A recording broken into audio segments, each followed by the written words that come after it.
There are moments in life when nothing dramatic happens. No shouting, no slammed doors, no final words, just silence. And you don't realize it at the time, but that silence is the moment everything ends. I remember the day clearly, even though it didn't feel important back then. It was an ordinary evening, the kind you forget the moment it's over.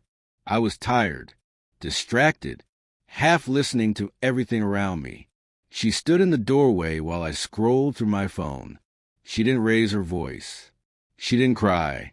She just said, "Do you have a minute?" I didn't even look up. I said, "Not right now." Those were the last words I ever said to her. At the time, it felt harmless. Just another delay. Another later. We all believe later is guaranteed. She nodded quietly like she understood, like she always understood. Then she turned around and walked away. I didn't hear the door close.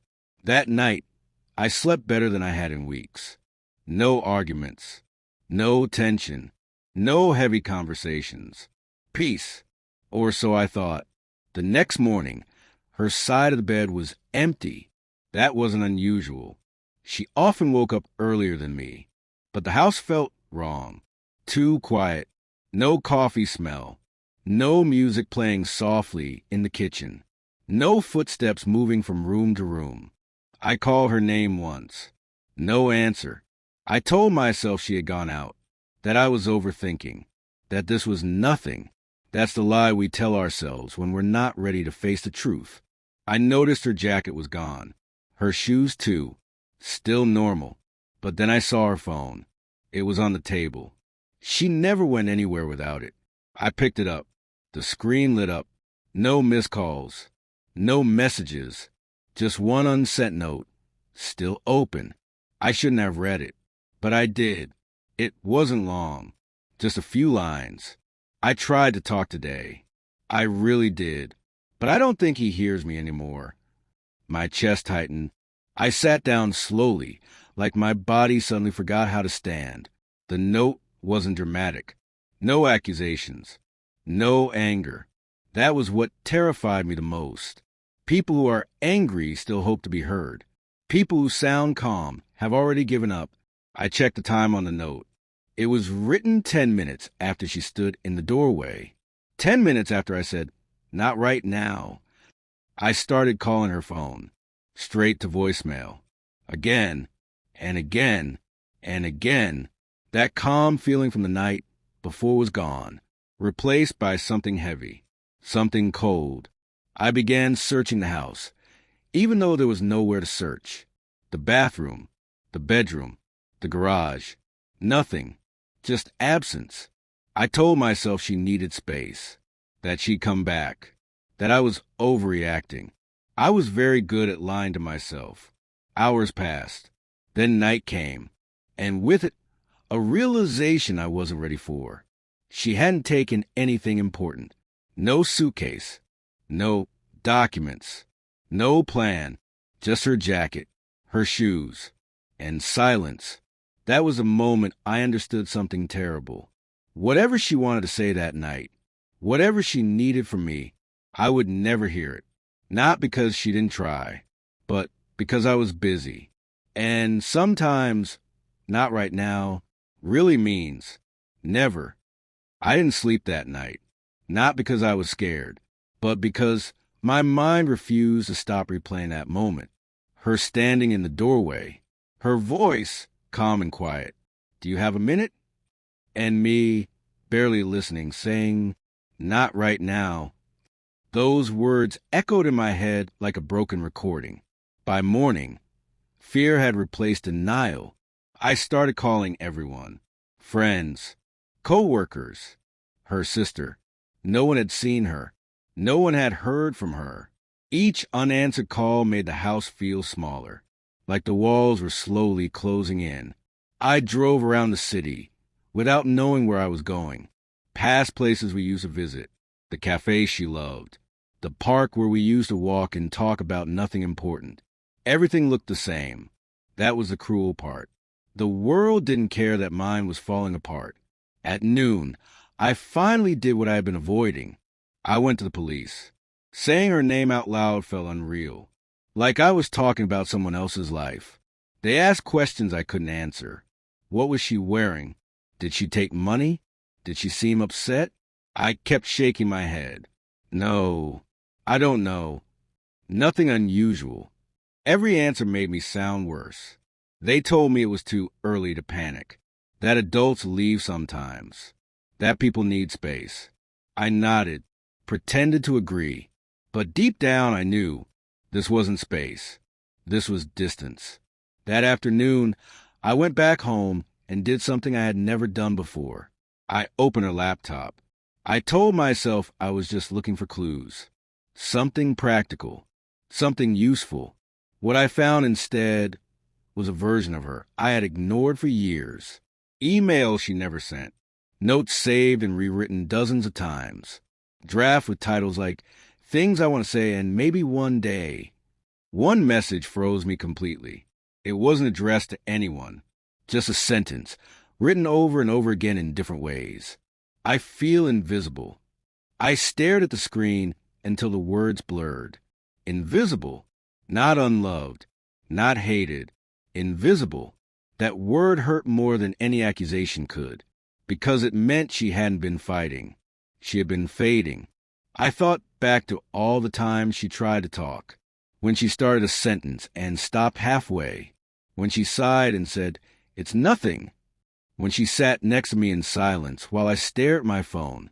I had mistaken quiet for peace. In reality, it was surrender. By evening, guilt had turned into something heavier. Regret, the kind that doesn't scream, the kind that whispers, "You knew better." I went through old photos, trips, birthdays, random days that once felt meaningless. I noticed something I had never seen before. In the later pictures, she was always smiling, but never looking at the camera, always slightly turned away, like she was already leaving.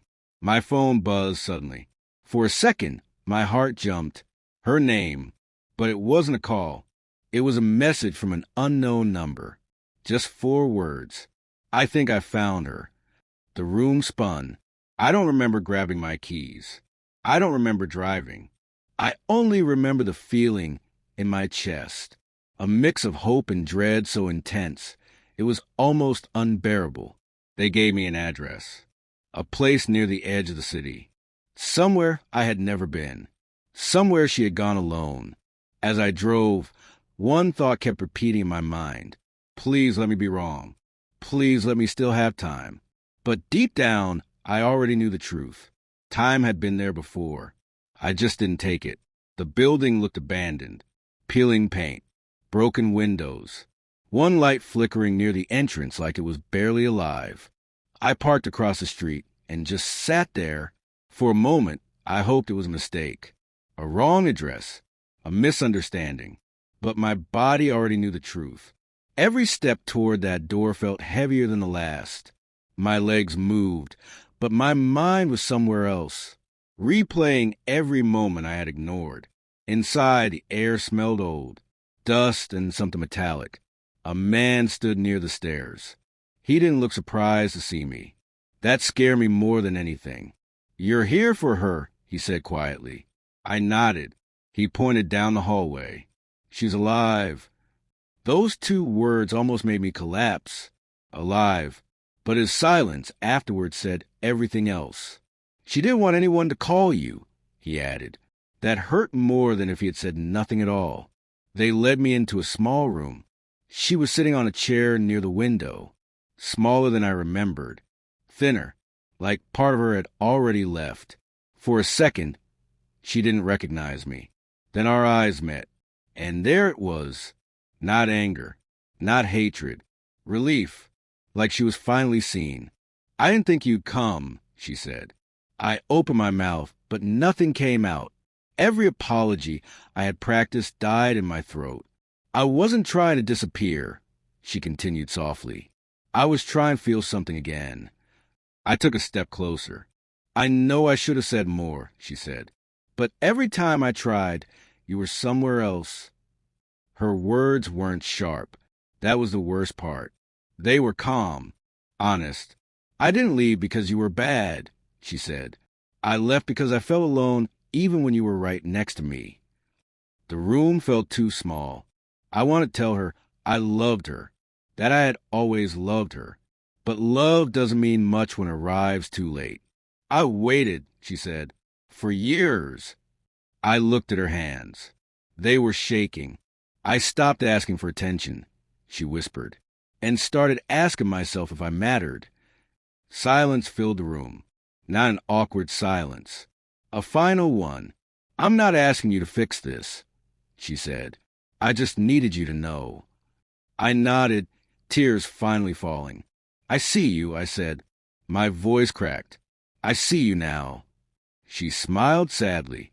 I wish you had said that before. We sat there for a long time. Two people sharing a moment that should have happened years ago. When it was time to leave, she stood up slowly. I don't know what happens next, she said, but I know I can't go back to being invisible. I understood. For the first time, I truly understood. As I walked out, she didn't follow. And that's when it hit me. Some people don't leave loudly. They fade quietly, right in front of you. And by the time you notice, they're already gone.